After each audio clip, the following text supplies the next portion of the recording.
தமிழகத்தின் அடுத்த தலைமுறைக்கான குரல் ஒலிக்க ஆரம்பித்து விட்டது. தீந்தமிழ், பைந்தமிழ், செந்தமிழ் என பேசிய திராவிட முன்னேற்ற கழகத்தின் குரல்கள் அடங்கிவிட்டது. மக்களோடு மக்களாக நிற்கக்கூடிய தலைவனின் குரல் ஒலிக்க ஆரம்பித்து விட்டது. ஒட்டுமொத்த தமிழ்நாட்டின் அடையாளம் என்னும் ஒரு சூழலை உருவாக்காமல் இந்த இளைஞர்கள் ஓய மாட்டோம். 2 வருடங்களில் 2 கோடி உறுப்பினர்களை சேர்த்த பெருமை தமிழக வெற்றி கழகத்தை சார். தமிழ்நாடு வளர்ந்தது. தமிழ்நாட்டை விட இந்த கட்சிக்காரர்கள் வளர்ந்து விட்டார்கள். இன்றைய ஆட்சியாளர்கள் 25 லட்சம் 35 லட்சம் என்று லட்சக்கணக்கில் அரசாங்க வேலைகளை ஏலமிட்டு தகுதியில்லா நபர்களுக்கு கொடுத்துவிட்டு தகுதியோடு நம் பிள்ளைகள் படித்துக் கொண்டிருக்கிறார்களே, அவர்களுக்கு செய்யக்கூடிய துரோகம். நம்முடைய பெண் குழந்தைகள் சென்று விட்டு பாதுகாப்பாக வீட்டிற்கு வருவார்களா என்று வயிற்று நெருப்பை கட்டிக் கொண்டிருக்கக்கூடிய நம்முடைய தாய்மார்களை சொல்கிறார்கள் அவர்கள் தற்கொலை என்று. இந்த கிராமத்தில் இருந்தே படக்கூடிய இன்னல்களை எனக்கு ஒன்றும் தெரியாம கிடையாது. இந்த மண்ணில் நான் பிறக்கவில்லையே தவிர இந்த மண்ணில் படும் துயரங்கள் ஒவ்வொன்றையும் அறிந்தவன் நான். தமிழக வெற்றி கழகம் தெருமுனை பிரச்சாரத்தின் மூலமாக மக்களிடம் இருக்கக்கூடிய குறைகளை களைவதற்கும் அதை அறிவதற்கும் ஒரு முயற்சியாக இந்த தெருமுனை கூட்டத்தை நாங்கள் ஆரம்பிச்சிருக்கோம். எங்களினுடைய கட்சியினுடைய அடிப்படை கோட்பாடு பிறப்புக்கும் எல்லா உயிர்க்கும், பிறப்பால் அனைத்து உயிர்களும் சமம், இங்கு வாழுகின்ற வளர்கின்ற எல்லா உயிர்களுக்கும் ஒரே மாதிரியான சூழல் உருவாக வேண்டும் என்பதுதான் எங்கள் கட்சியினுடைய அடிப்படை கொள்கை. இங்கு ஏற்ற தாழ்வு என்பது கிடையாது. நம்முடைய மக்களிடையே சமுதாய வேறுபாடுகளை களைந்து தற்போது வளர்ந்து வரக்கூடிய எல்லா மக்களும் ஒரே அளவுகோலில் சம அளவுகோலில் வைத்து ஆட்சியை கொடுக்க வேண்டும் என்பதுதான் எங்கள் தலைவர் தளபதியினுடைய ஒரே குறிக்கோள். இந்த தமிழக வெற்றி கழகம் ஏன் அரசியலுக்கு வந்துச்சு? தமிழ்நாட்டில் திராவிட முன்னேற்ற கழகம், அண்ணா திராவிட முன்னேற்ற கழகம், பாட்டாளி மக்கள் கட்சி, விடுதலை சிறுத்தைகள் கட்சி, காங்கிரஸ் கட்சி, பாரதிய ஜனதா கட்சி என்று கட்சிகளை அடுக்கிக் கொண்டே போகக்கூடிய சூழ்நிலையில் 100ல் 101வது கட்சியாக தமிழக வெற்றி கழகம் என்ற ஒரு கட்சி எதற்கு? தமிழக வெற்றி கழகம் ஏன் இந்த நாட்டில் இருக்க வேண்டும் என்ற ஒரு பெரிய கேள்விகளை முன்னெடுத்து ஆரம்ப காலகட்டத்தில் எங்கள் மீது வைத்தனர். அந்த ஆரம்பகால கேள்விகளுக்கு 2 வருடங்களில் 2 கோடி உறுப்பினர்களை சேர்த்த பெருமை தமிழக வெற்றி கழகத்தை சார். இந்த மண்ணோடும் மக்களோடும் ஒன்றாக இருக்கின்ற உறவுகள், முக்கியமாக பெண்கள், இளைஞர்கள் அணிவகுத்து எங்கள் கட்சியில் சேர காரணம் என்ன? 1951 தேர்தல் நடைமுறை நம்மளுடைய தமிழ்நாட்டில் நடைபெற ஆரம்பித்தது. அன்றிலிருந்து 1967 வரை காங்கிரஸ் ஆட்சி செஞ்சது. அந்த கட்சி தற்பொழுது கூட்டணி கட்சியாகவே தொடர்ந்தும் கொண்டு வருகிறது. 1967 இருந்து இன்று வரை 2 திராவிட கட்சிகள் மட்டும்தான் நம்முடைய தமிழ்நாட்டை மாறி மாறி ஆட்சி செய்து வருகிறது. இந்த திராவிட கட்சிகள் ஆட்சி செஞ்சது மூலமா நல்ல விஷயங்கள் எத்தனையோ 100கள் நடந்திருந்தாலும் 1000 குறைகளை நம்மிடையே வைத்துவிட்டு சென்றிருக்கிறார்கள் இந்த 2 திராவிட கட்சிகள். தமிழ்நாடு வளர்ந்தது. தமிழ்நாட்டை விட இந்த கட்சிக்காரர்கள் வளர்ந்து விட்டார்கள். இந்த 2 திராவிட கட்சிகளை வைத்திருப்பவர்கள், அதில் பதவி வகிப்பவர்கள், அந்த கட்சியிலே இருக்கக்கூடிய உறுப்பினர்கள் எல்லாரும் வளர்ந்து விட்டார்கள். அவர்களுடைய சொத்து மதிப்பும் வளர்ந்து விட்டது. அவர்களுடைய மகன்கள், மகள்கள், சொந்தக்காரர்கள் என எல்லாரும் வளர்ந்து விட்டார்கள். ஆனால் இன்றளவும் தமிழ்நாட்டில் ஏழை எளியவர்களாக இருக்கக்கூடியவர்கள் நம்முடைய தமிழ்நாட்டு மக்கள் என்பதை மறுக்க முடியுமா? பெரும்பாலும் இந்த கூட்டத்தில் இருக்கக்கூடிய பாட்டிமார்கள், எனக்கு தெரிந்து எம்ஜிஆர் காலத்தில் இருந்தே இவர்கள் அரசியலை பார்த்திருப்பார்கள். இன்றளவும் நீங்கள் அரசியலை பார்க்கும் பொழுது உங்களுக்கு நினைவில் வருவது எம்ஜிஆர் தான். உண்மையா இல்லையா? எம்ஜிஆரை மட்டுமே உங்களுடைய அரசியல் ஒரே தலைவராக ஏற்ற ஒரு சந்ததி என்றால் அது உங்களோட சந்ததி தான். சரியா தவறா? அன்று எம்ஜிஆருக்கு கூடிய கூட்டம் இந்த தளபதிக்கு கூடுகிறது என்பதை நாங்க சொல்லல, உங்க வயசு இருக்கிறவங்க எங்களுக்கு சொல்றாங்க. ஏன்னா நாங்க அப்ப பிறக்கல. 1977 நாங்க பிறக்கல. 1977 எம்ஜிஆர் ஆட்சி அமைக்கும் போது வாக்களித்தவர்கள் நீங்கள். அப்படி தொடர்ச்சியாக எம்ஜிஆரையும் ஜெயலலிதாவையும் அம்மையார் ஜெயலலிதாவையும் பார்த்து அரசியல் கற்ற உங்களுக்கு இன்று நடக்கக்கூடிய அநியாயங்களை நாங்கள் சொல்லிதான் தெரிய வேண்டுமா? 2021 மாற்றம் வேண்டும், ஆட்சி மாற்றம் வேண்டும், நம்முடைய வாழ்க்கை மாற்றம் வேண்டும் என நாம் திராவிட முன்னேற்ற கழகத்திற்கு நாம் வாக்களித்து அவர்களை அரியணையில் ஏற்றி வைத்தோம். இந்த 4.5 ஆண்டுகளில் அவர்கள் செய்த சாதனைகள் என்ன? எங்களை பார்த்து தற்குறிகள் என்கிறார்கள். தமிழக வெற்றி கழகத்தை பார்த்து தற்குறிகள் என்கிறார்கள். ஆமாம், தற்குறிகள் தான். காலையிலிருந்து இரவு வரை இந்த சின்னமிட்டள்ளி கிராமத்திலிருந்து பெரியமிட்டள்ளி கிராமத்திலிருந்து கிட்டத்தட்ட 100கணக்கான பெண்கள் முள்ளங்கி விதையை நட சென்று மீண்டும் இரவு வீடு திரும்பி உழைத்து களைத்து இரவில் உறங்கும் போது கூட கால் வலியோடு கை வலியோடு முதுகு வலியோடு உறங்கிவிட்டு மீண்டும் அடுத்த நாள் காலை 5 மணிக்கு எழுந்து முள்ளங்கி விதை நட செல்கிறீர்களே, நீங்கள் வாக்களித்த திராவிட முன்னேற்ற கழகம் சொல்கிறது நீங்கள் தற்கொலை என்று. பள்ளி கல்லூரி மாணவர்கள் தொடர்ச்சியாக படித்து உழைத்து கல்லூரிக்கு பிறகு நடுத்தர குடும்பத்தில் பிறந்த ஒரே காரணத்திற்காக ஒரு அரசாங்க வேலையை பெற்று நம்முடைய குடும்பத்தினுடைய வருமானத்தை உயர்த்த வேண்டும் என்று வருட கணக்கில் படித்துக் கொண்டிருக்கிறார்கள். ஆனால் இன்றைய ஆட்சியாளர்கள் 25 லட்சம் 35 லட்சம் என்று லட்சக்கணக்கில் அந்த அரசாங்க வேலைகளை ஏலமிட்டு தகுதியில்லா நபர்களுக்கு கொடுத்துவிட்டு தகுதியோடு நம் பிள்ளைகள் படித்துக் கொண்டிருக்கிறார்களே, அவர்களுக்கு செய்யக்கூடிய துரோகம் திராவிட முன்னேற்ற கழகத்தில் இருந்து சொல்லக்கூடிய குரல் இந்த படிக்கக்கூடிய இளைஞர்கள் தற்கொலைகள் என்று. பள்ளிக்கு நம்முடைய பெண் குழந்தைகள் சென்று விட்டு பாதுகாப்பாக வீட்டிற்கு வருவார்களா என்று வயிற்றில் நெருப்பை கட்டிக் கொண்டிருக்கக்கூடிய நம்முடைய தாய்மார்களை சொல்கிறார்கள் அவர்கள் தற்கொலை என்று. இந்த சின்னமிட்டள்ளி பெரியமிட்டள்ளி கிராமத்தில் இருந்து பல்வேறு இடங்களுக்கு பிக்கப் வண்டியிலையும் பல்வேறு வாகனங்களிலும் முள்ளங்கிலோட எடுத்துட்டு போயிட்டு வியாபாரம் செய்து தங்களால் முடிந்த ஒவ்வொரு பைசாவையும் எடுத்து ஜோபில போட்டுட்டு வரும்போது அங்க இருக்கக்கூடியவர்களுக்கும் லஞ்சத்தை கொடுத்துவிட்டு வீட்டிற்கு வரும்பொழுது பாதுகாப்பில்லாத சூழ்நிலையை பெற்று உழைக்கும் வர்க்கத்தின் உரிமையாக இருக்கக்கூடிய இந்த உழைப்பாளர்களை பார்த்து சொல்கிறார்கள் இவர்கள் தற்கொலைகள் என்று. சொல்லுங்க, நாம எல்லாம் தற்கொலையா? இவங்களுக்கு வாக்களிச்சோம்ல, நாம எல்லாம் தற்கொலையா?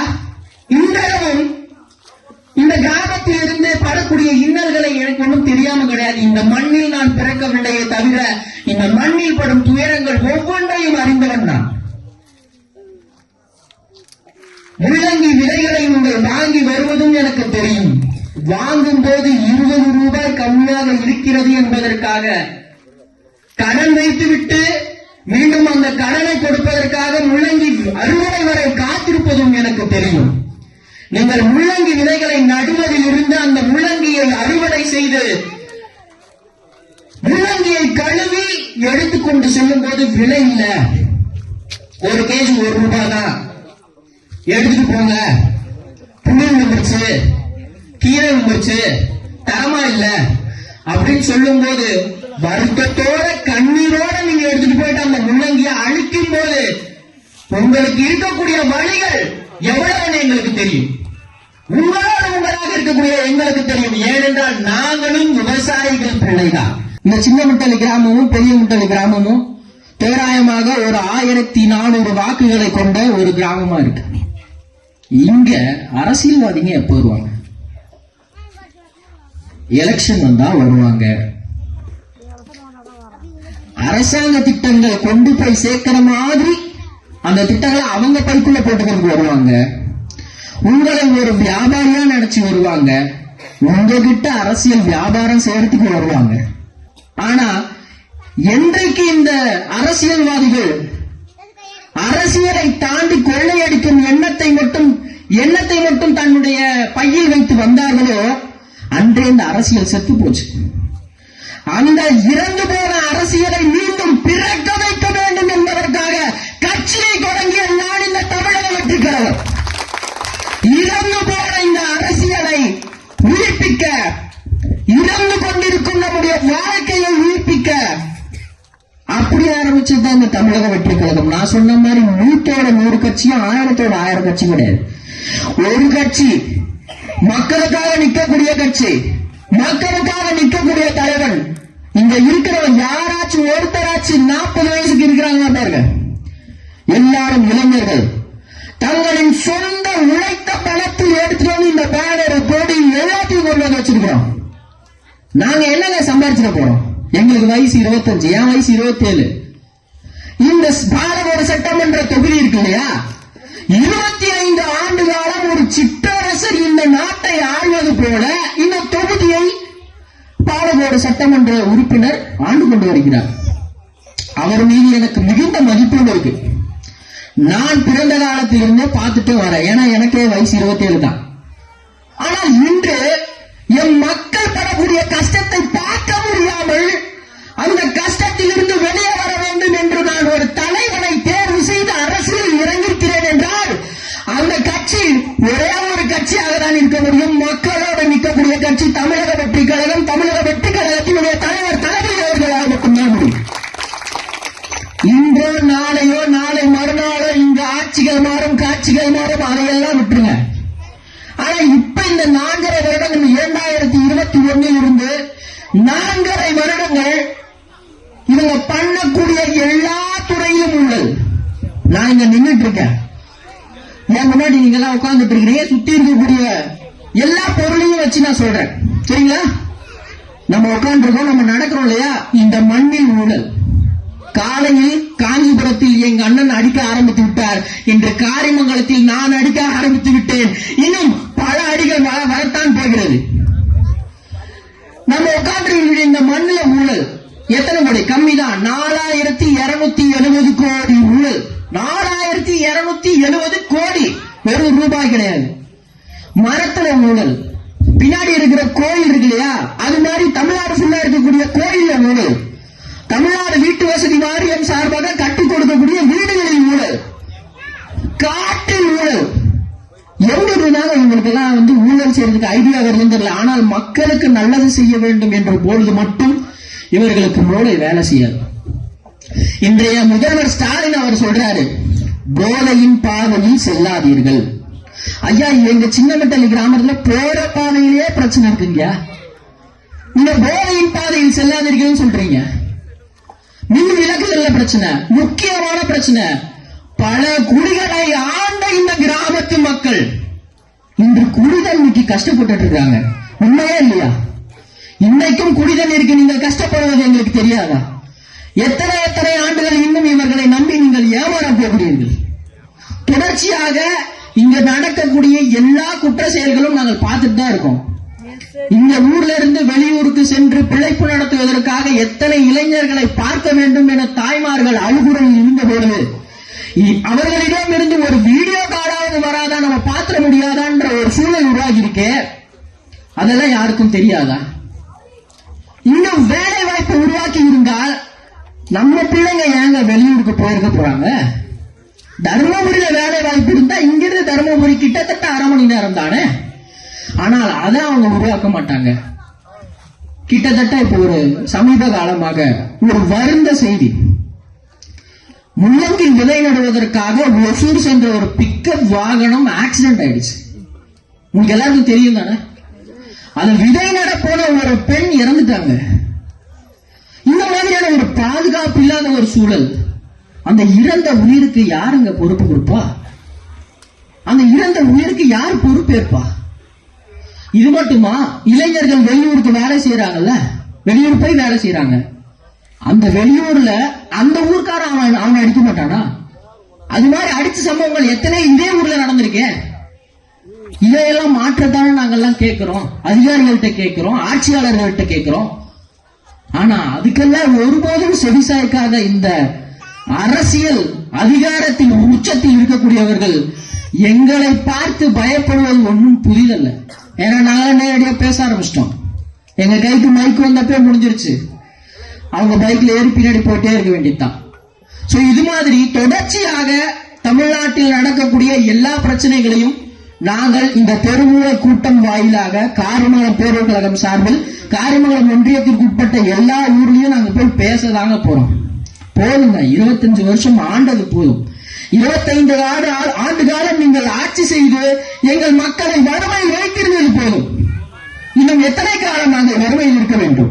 இன்னும் எத்தனை காலம் நாங்கள் பாதுகாப்பு இல்லாமல் இருக்க வேண்டும்? இன்னும் எத்தனை காலம் நாங்கள் பாதுகாப்பு இல்லாமல், வேலை இல்லாமல், உயிரை கையில் பிடித்துக் கொண்டு வாழ வேண்டும்? போதும், இதோடு நாங்கள் நிறுத்திக்கிறோம். தமிழகத்தின் அடுத்த தலைமுறைக்கான குரல் ஒலிக்க ஆரம்பித்து விட்டது. தீந்தமிழ், பைந்தமிழ், செந்தமிழ் என பேசிய திராவிட முன்னேற்ற கழகத்தின் குரல்கள் அடங்கிவிட்டது. மக்களோடு மக்களாக நிற்கக்கூடிய தலைவனின் குரல் ஒலிக்க ஆரம்பித்து விட்டது. இளைஞர்களின் குரல் ஆரம்பித்து விட்டது. பெண்களின் குரல் ஒலிக்க ஆரம்பித்து விட்டது. எங்களோடு சேர்ந்து இந்த பாட்டிகளின் குரலும் ஒலிக்க ஆரம்பித்து விட்டது. இனி தமிழக வெற்றி கழகம் மட்டும்தான் இந்த ஒட்டுமொத்த தமிழ்நாட்டின் அடையாளம் என்னும் ஒரு சூழலை உருவாக்காமல் இந்த இளைஞர்கள் ஓய மாட்டோம். இது வெறும் வார்த்தை அல்ல, எங்கள் வாழ்க்கையை மாற்றப் போகும் ஒரு சரித்திர குறியீடு. அம்மா, இந்த ஊர்ல இருக்கக்கூடியவங்க எல்லாருமே தங்களுடைய குழந்தைகளை அரசாங்க பள்ளியில தான் படிக்க வைக்கிறீங்களான்னு எனக்கு தெரியாது. ஏன்னா ஒட்டுமொத்தமா இங்க இருக்கக்கூடிய அரசாங்க பள்ளியில் வெறும் 20 மாணவர்கள் தான் இருக்கிறார்கள். எனக்கு ஒரு தகவல் வந்தது. இந்த காரிமங்கலத்தை சுற்றி இருக்கக்கூடிய பள்ளிகள் அனைத்தும் யாரோட பள்ளின்னு ஒரு தடவை யோசிச்சு பாருங்க. அரசியல்வாதிகள் சொத்தை சேர்த்து தன்னுடைய பிள்ளைகளை வளர்க்க, பாதுகாக்க என்னென்னவெல்லாம் செய்ய முடியுமோ செய்து கொண்டுதான் இருக்கிறார்கள். ஆனால் பாதிக்கப்படுவது நம்முடைய பிள்ளைகள்.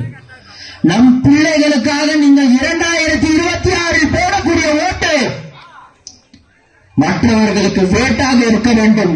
நம்முடைய நாட்டை ஒரு புதிய ரூட்டிற்கு கொண்டு செல்லக்கூடிய ஒரு பாட்டாக இருக்கட்டும், வெற்றியும் பாட்டாக இருக்கட்டும். தமிழக வெற்றி கழகம் என்றும் இந்த ஊருக்காக நிற்கும், இந்த மக்களுக்காக நிற்கும், இந்த மக்களில் உள்ள இளைஞர்களுக்காக நிற்கும். எப்போதும் உங்களோடு நாங்கள் இருப்போம். நன்றி, வணக்கம்.